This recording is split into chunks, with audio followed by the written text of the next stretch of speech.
Hey everyone, and welcome to your Daily Detroit, sharing what to know and where to go in Southeast Michigan. It is a chilly Monday, November 20th, 2023.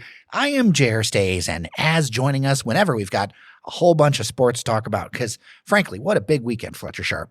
There's a lot to talk about, especially with synthetic pigskin. That's a lot's been happening in this state as of late. Is it in fact synthetic?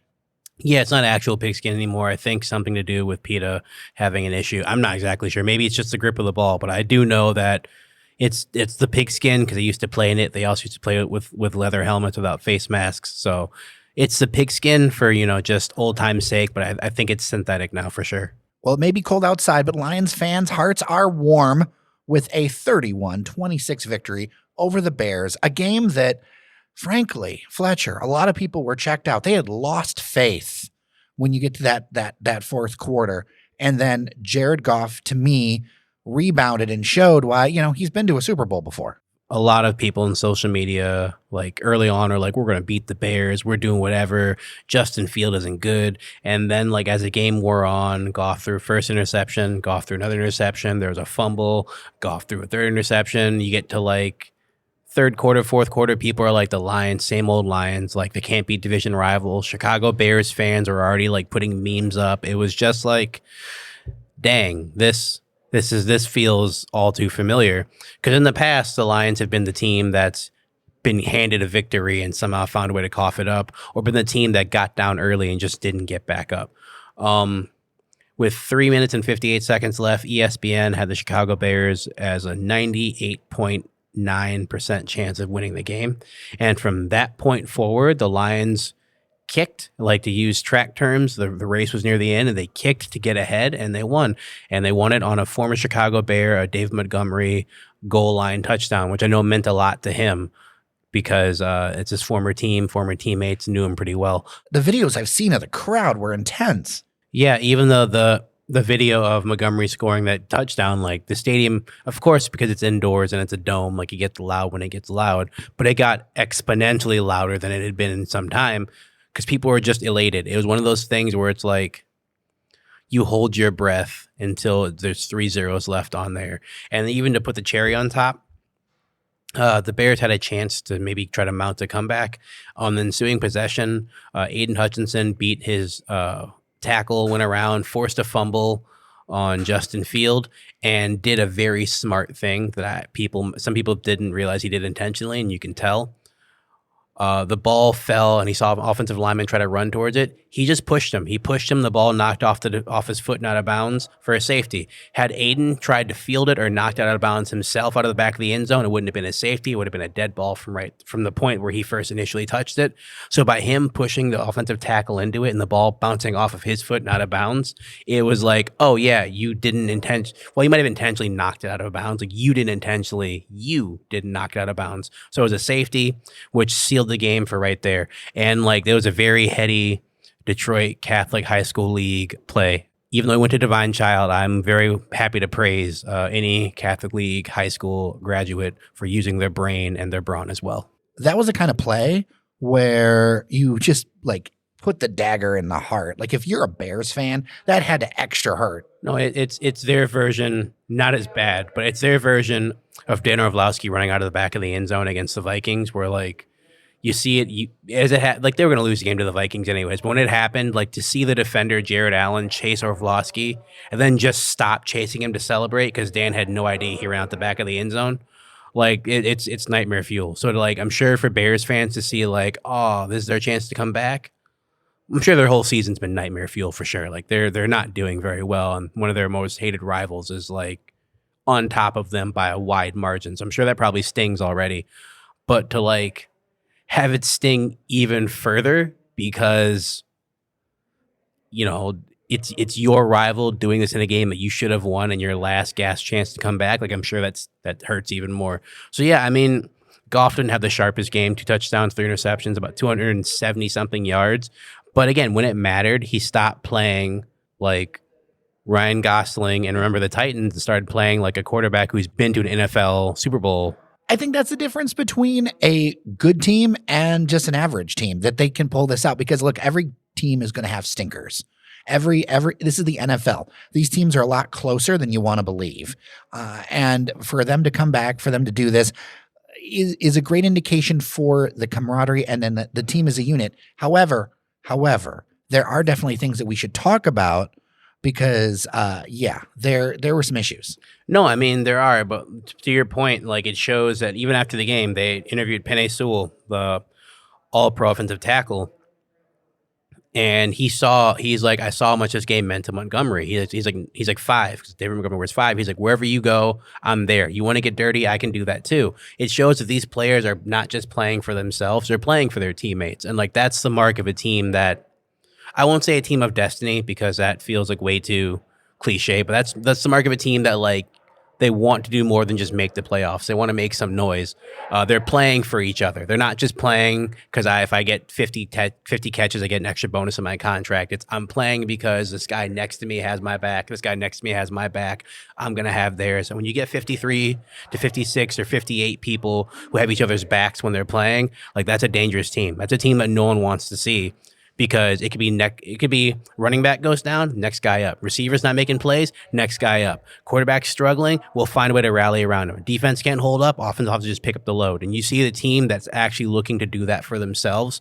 That's a scary team and there are teams in this league that like will do that till the pressure comes, and then all of a sudden they'll stop. And in the history, the Lions have been the team that's like done that. And then when the pressure appears, they stop. But to see the pressure get tight, even against the Bears, who, while they don't have a great record, they're a rival. It's kind of like college sports. When you play your rival, records go out the window because it's at this point about like personal hate. I mean, even the Lions had brothers. Amon-Ra St. Brown, his brother Equimenius plays for the Bears. So you have like family ties. It's not the first time it's ever happened, but like you want to beat your sibling. So to have them, really gut check, intestinal fortitude, go in there and say, you know what? We're going to win this game. We're not giving up.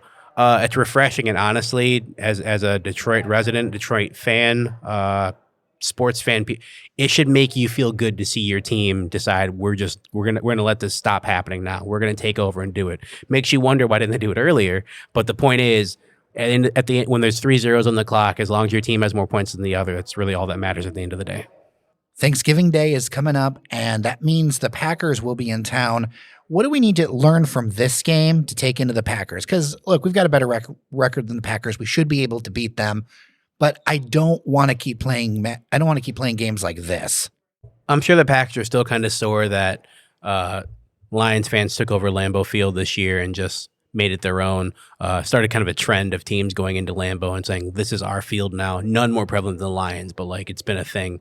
So I'm sure they want to come to Ford Field and make it a bad day for Lions fans. Something that should be taken away is while every NFL game is on television, the Thanksgiving games are like the crown jewel in the tiara. Like there's only 3 of them. So like everyone, if you're not playing, is watching. So if you really don't want to embarrass yourself in front of your family and like my family and listeners' family who all are going to be watching this game, you got to come there and like put your 10 toes down early and like establish a line of we're not going to let this happen. Because otherwise, like you will be the same old Lions if you go out there and lay a stinker on Thanksgiving Day. Like that's been a tradition as of late, unfortunately. So we're hoping this is a year that like we can build some new traditions with victories and, getting the turducken for legs for us and not for the other team. On the other hand, even though the Packers are not the best record in the league, with that kind of exposure, if they are able to win and win with some authority, that's just going to increase the calls for them being an S-tier team. I mean, yeah, but because visibility matters, It does, and that's something where like even when I played high school football, like we'd be playing against a team where it's like we're probably we shouldn't be in the same stratosphere as this team right now, but like this is a game of the week. People are gonna be watching. You want people to pay attention, like, got to go make some noise this week. We had a few players who overperformed in some of those games. We still lost, but, like, someone had a kick return for a touchdown. So, like, he wanted to go play college football. That's a good thing to have because now they have, like, legit records with video of it. I'm sure the Packers will be keyed up to play. Again, they just got out. They just had a victory against the Chargers, one they probably should have lost. Chargers player dropped a very easy pass that would have led to potentially a game-winning touchdown. So I'm sure the Packers are happy to escape with that. But yeah, if they play the same way they played before, the Lions will roll them up on the national holiday for everyone to see. If they come out with some more tenacity, protect the quarterback a little bit better, should be a different game. But I don't think they have the pieces to do that. So I see the Lions. I see the Lions winning on Thanksgiving, and hopefully the halftime show is quick so we can get these games over with. Got a prediction? Last time was 34-20. I'm going to say 28-14. All right, Fletcher, let's get into some Michigan football. Look, there was the whole Harbaugh thing. We've gone through it a ton of times. We're going to talk a little bit more about that. Of course, there is the game. Maryland fared a lot better than people thought they would, but still Michigan pulled it out. And then, of course, there's Ohio State next week, which is, frankly, let's just be honest, the most important game in the entire Big Ten Conference, bar none. Especially now that they've been separated into conferences like this, because whoever wins this game will be atop the Big Ten East to go face against Iowa, who, while they are still ranked in the top 20 teams in the country, have one of like historically the worst offenses in the NCAA. Like they're down there offensively with like teams that have like 1-0 wins. And I guess the only way I know that they keep winning is because their conference isn't very strong. But whoever wins this game to go play Iowa is going to maul them between Michigan and Ohio State because they're both tied atop. So yeah, this game is a lot more important than normal. I mean, it's same importance because it typically is the case, but for this year especially, you zero into this game the most if you're a fan of either institution. So how much does Harbaugh matter before we talk about Harbaugh? How much does he matter in such an important game like OSU? You want to say somewhat because he is your coach. You'd rather have your coach than, not have your coach. But I really don't think the pressure is on Michigan so much. The pressure really more so is on Ohio State and Ryan Day, mainly because he's fared horribly against Michigan in the past few years, horribly. And even last year, for sure, like they were winning in the first quarter, first half, like they were beating Michigan in submission kind of. And then they just stopped. Like it's like a fight where you're watching someone, step on someone's chest and hit him and you're like, oh yeah. And they just stop throwing punches. And like, all right, I'm going to get off the guy. And the guy gets up feral and just tunes other guy. Like that's what happened is they gave Michigan a chance. Michigan came back, took that chance and then left for the victory. So like if Ryan Day beats Michigan without Harbaugh, then he can only beat Michigan without their coach, which isn't great, but it's a lot better than you lose to Michigan without their coach. It's like even without their head coach, you still can't beat them. If he loses to Michigan this game, his LinkedIn profile will be updated that following Sunday. I'm certain they're like, don't even bother trying to finish the rest of the season coaching. We're good. No, thank you. Please go somewhere. If they let him finish the season, he's not going to be there anymore. But to Michigan's point, I mean, Harbaugh matters. I'll say that he does because he's a head coach. Head coaches make decisions a bit differently than some coordinators. But I think in this case, again, not so much because the pressure really isn't on them. The pressure is on Ohio State to win this game because if they don't, it's real bad, especially since they've been talking about how much tougher they are this year than last year and how much tougher they are than most of the teams they play. Like you have to now put your money where your mouth is. If you drop this game, to me personally, I know a lot of people don't share this. If you talk this much and then you go out there and lose, especially lose in a way where like you talk about how much you are tough and then you get out toughed or outmatched or outgritted or outpowered, you don't get to talk for like a year. Like you don't get like all your trash. That's over. Done now. That's it. So you got to come out with some fire because if you don't, you are a national laughingstock in my opinion. You mentioned big talk among Michigan fans when it comes to this whole Harbaugh sign stealing, Connor Stallions, all this other stuff. And then here comes the development that this hearing for this restraining order is not going to happen. Michigan accepts the punishment and then goes ahead and fires their linebacker coach. The vibe among a lot of Michigan fans changed in an instant with that one. Oh, it's hilarious to me. It's so funny because before it happened, when they were like, we're going to suspend him for 3 games, people were up in arms like, suspension? Really? All this? And then Jim Harbaugh was like, I'm going to go fight it. And they're like, that's right. We stand behind our coach. Hashtag free Harbaugh. Hashtag bet. Because all the Michigan players were like, this happened? All right, bet. We got it. And then it comes out, he's like, oh, yeah. I'm not going to fight it anymore. I'll accept the suspension. It's fair. And then Michigan fired a coach. And then like all of the Michigan people that I saw who were allowed didn't say, they're like, okay, well, all right, well, we got Maryland next. And it's like, okay, like that's very odd that you all of a sudden, which lets me know, which I'll use this as a frame of reference. Both my parents are attorneys, but also if they weren't, I could probably still see this.